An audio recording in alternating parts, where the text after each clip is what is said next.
Hi, this is Mark Rushton of markrushton.com. It is Wednesday, November 18th, 2020, and sun's going down already, as it normally does this time of year. A nice little light in here, natural light. Got back from the dentist here probably 45 minutes ago, and first time I've been to the dentist since December 23rd of last year. Usually I go every 6 months. And, but, you know, things have been occurring this year.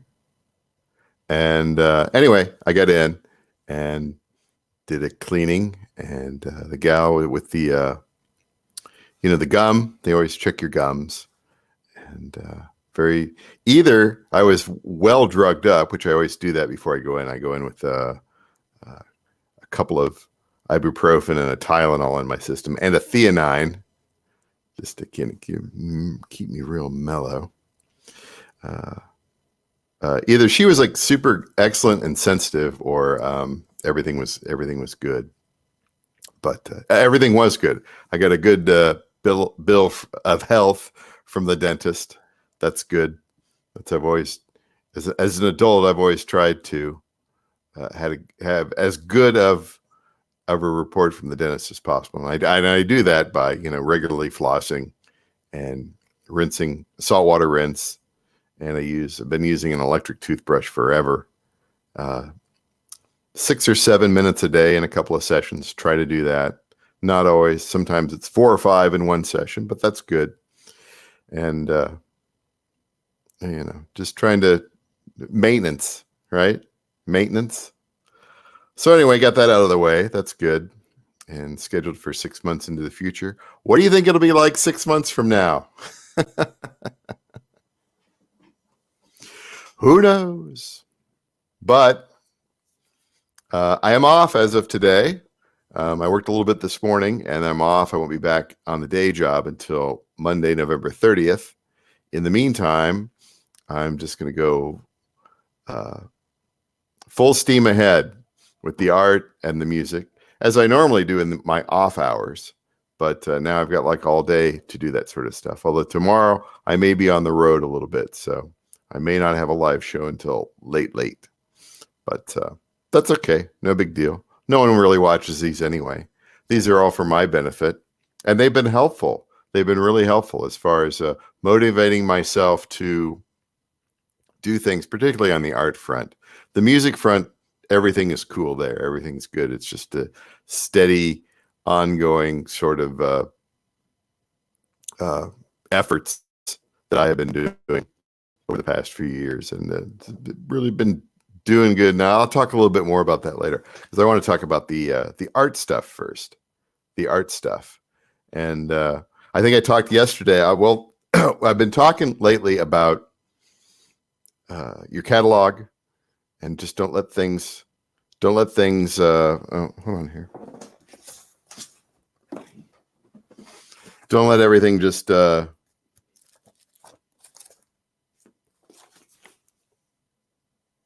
keep everything in a catalog book, right? I look at that. That's so good. Why don't I have that out for sale? That will be out. These will be out for sale very soon here. And but what I'm not going to do is I'm not going to go and mount them and complete the piece. What I'll do is I'll have I'll have frames available, and I'm also going to put them under mat and under plexiglass, and that's how those are going to be handled, at least for the immediate future. Give that a shot, just so that I can have more image inventory on eBay. That's what I'm shooting for. Because it's one thing to have a lot of finished pieces out there at a certain price, but what about all the other stuff that's just sitting in a book or sitting on a shelf? It does nothing. And I'll talk about that a little bit more later too. You'll see how I bring this all together, right? And and again, also the importance of, we'll get to that too. So my website is markrushton.com. You can find out more about my art and my music there. There's links over to my eBay store. And look at this. I've got podcasts, right? No, I'm done doing podcasts. Well, I might keep doing the Mark Rushton podcast, but it'll be a talk podcast. It won't be a music podcast anymore. So I think I'm going to, I have till the end of the month to figure it out. And of course, you can always join my mailing list, my email list. I will be writing one here in the next couple of days. I always try to get that out between the 15th and the 20th of the month. Sort of everything that's going on with me, which this month will be all about videos. Excuse me for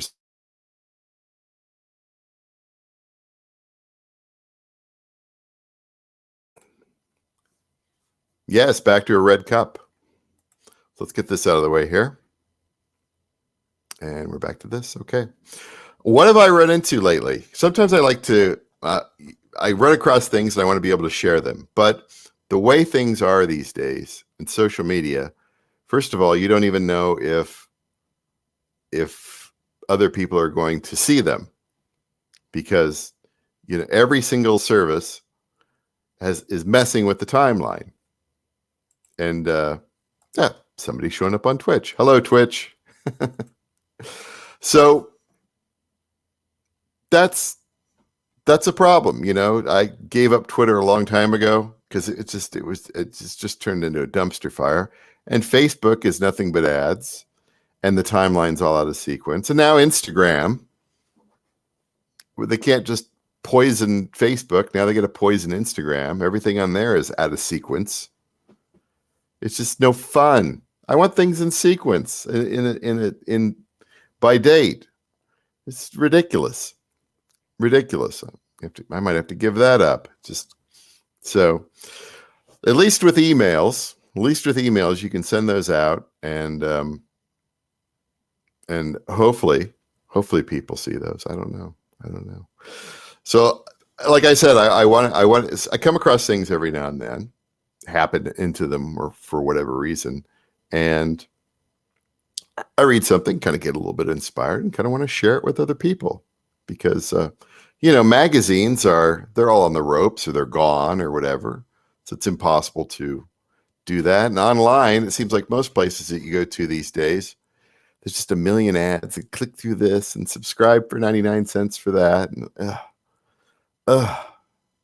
there's reasons why there are ad blockers. So what did I see lately that I really enjoyed? I like this. Hold on here.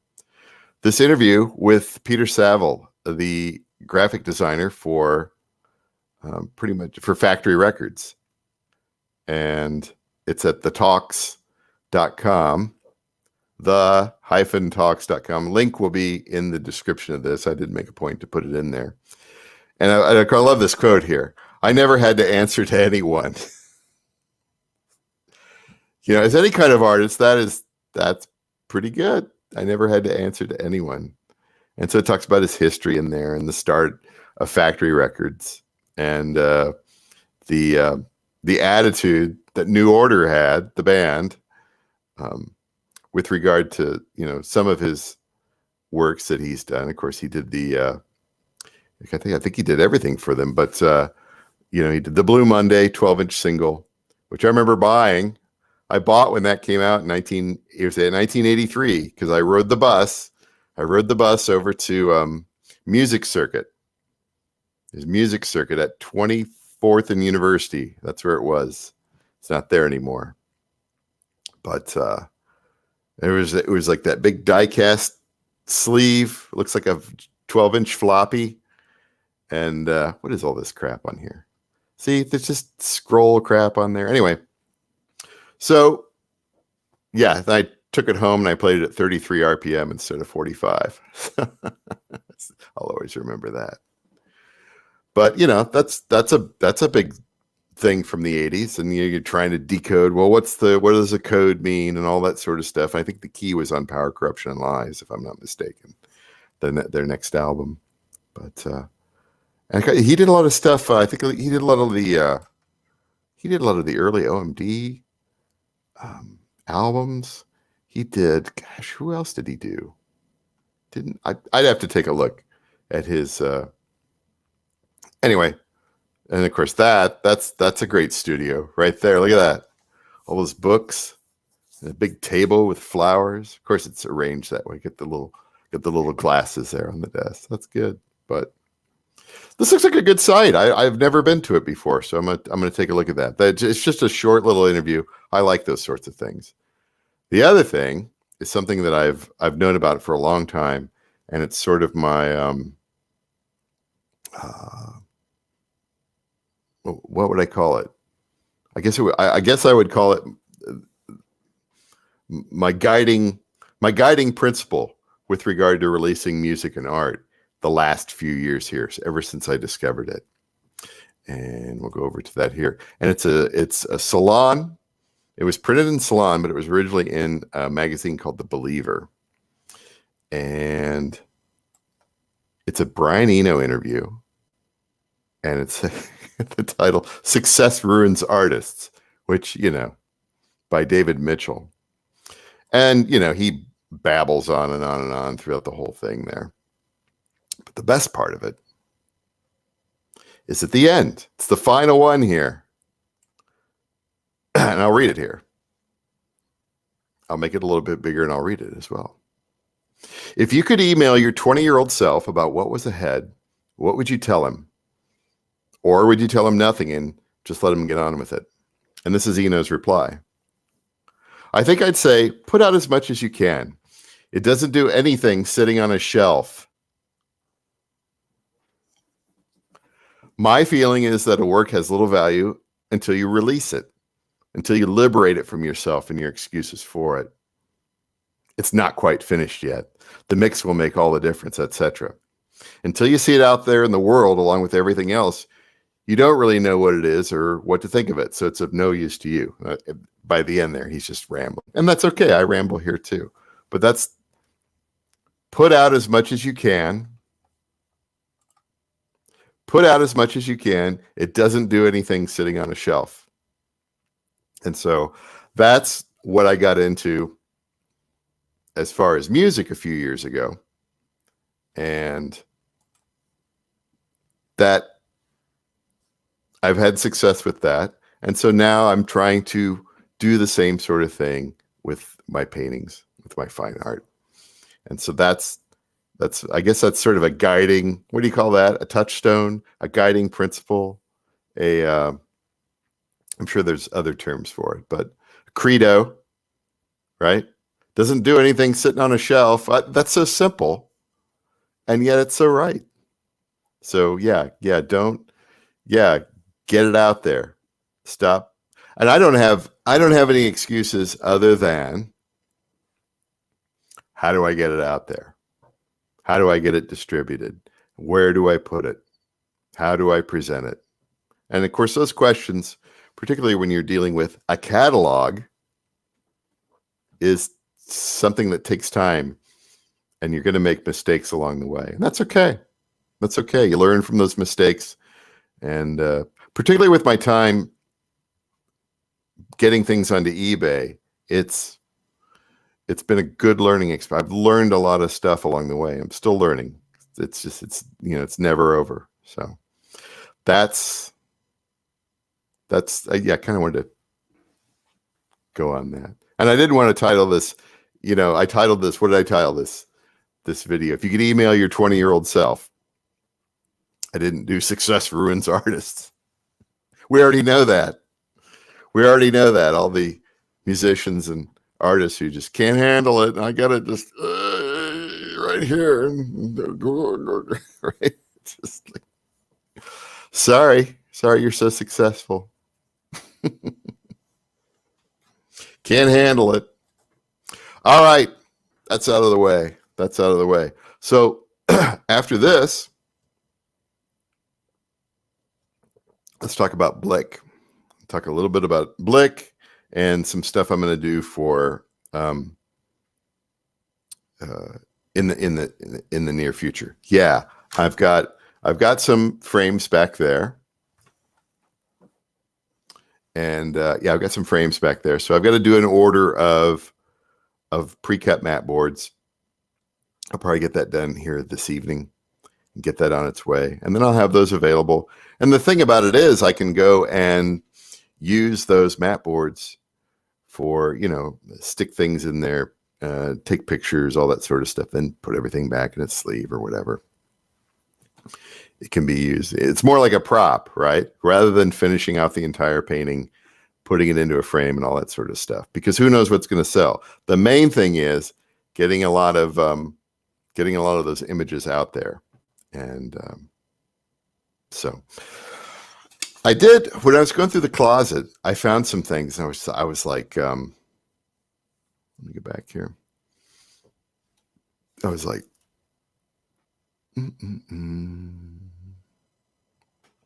again, that's got the glass on it. A little reflective. That's a good one. I'd have to look up the title on that one. And is this Mountain? These are all acrylic inks on Tyvek. And I put them on little desktop frames. And they were just, things I made fairly quickly. Oh, this is stature. This is a detail of this is one of my recordings. That's I always use I'll often use my paintings for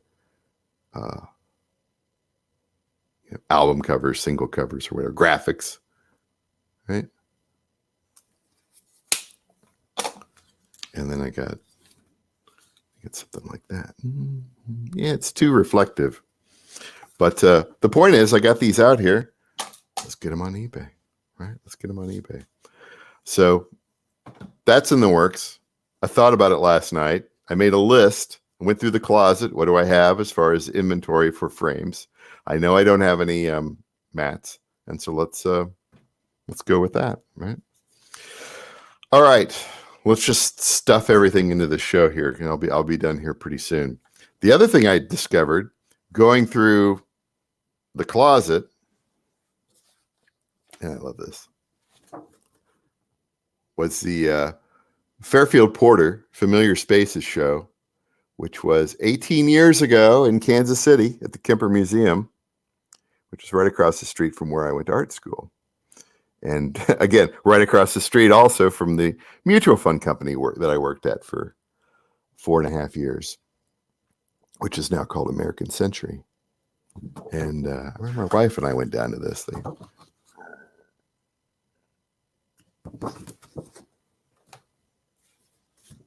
Somehow I got I took too many. Aren't I nice? Drove down there. So I found that. That was wonderful. Oh, look, there's like a little self-guided gallery activity. So there's like a questionnaire here. And then there was, look at this. Fairfield Porter borrowed ideas from this Velázquez painting to paint the mirror. Compare the mirror to La Meninas by Diego Velázquez. We get the mirror in here. If the mirror's not in there, it's probably in this book from 1982, which I also found in my closet. Yeah, I know. I'm kind of a Fairfield Porter nut. Let's see if the mirror is in here. Now, this book, it's one of these where some of it's black and white and some of it's color, which is a bit of a bummer. I mean, yeah. Studio interior.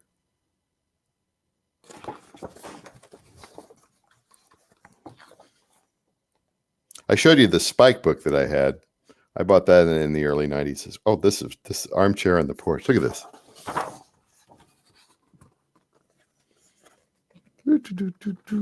There you go.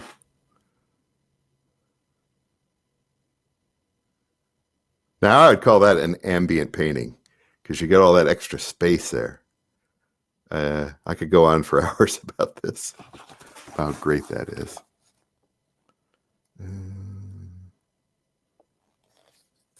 It's something like this. You got one in black and white, one in color. So yeah, it was fun going through that again. This is also. He painted on his family on that island up in Maine, and they had a summer house up there. Great Spruce Head Island, like a short walk. How many times have I used that title, a short walk, in some of my musical tracks? A short walk near work, a short walk at lunch. I think something like that. I must have that somewhere in the database at least 6 times. Variations of a short walk. Great painting.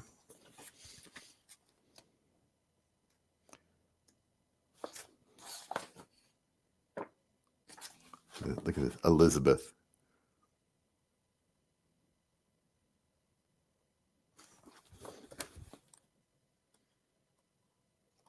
This is fun. Get the old art book out and kind of share. And then, of course, Jane and Elizabeth. I think I've shown that one before. Where's the mirror? Is the mirror in here?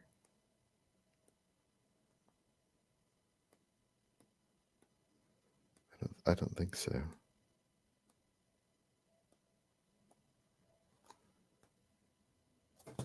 And then, yeah, in the back, there's black and white. You wouldn't have that today. Everything would be color. Although I don't know why in 1982 you couldn't have had the whole thing in color. Maybe cost prohibitive. It is a paper-bound book, so who knows why.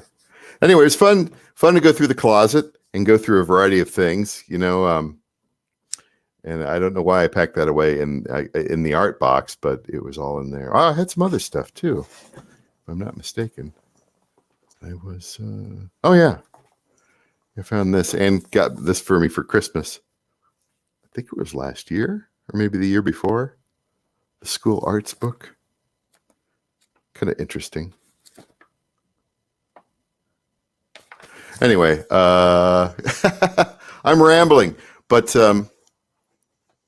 yeah, that's where I'm going with everything. I'm gonna do a little Blick order tonight, and got the next 11 days off or something like that. Tomorrow will be kind of a wash, but after that, start to get Lucy's, the little Lucy paintings. The Lucy's, or things like this, these little desktop frames, because those can be put on at a pretty reasonable price. And try to get some out the door. That'd be good. Doesn't do any good sitting on a shelf, right? Right? My motivation is just time. I need more time to get it out there. So hopefully we'll have a bunch of stuff. I'll have a bunch of stuff on the eBay store by this weekend. Of course, you can always go out to my eBay store, and you can go out there, and it's usually in near my profile picture. When you go out to the store, there's a little thing where you can save. You can get alerts. So when paintings are added to my eBay store, you can you'll be automatically notified via email that I've got new paintings out there. So anyway, I'm going to wrap this up here. We're at 24 minutes. Thanks for watching, and hopefully I'll be on tomorrow night later. Thanks a lot. Thanks for watching.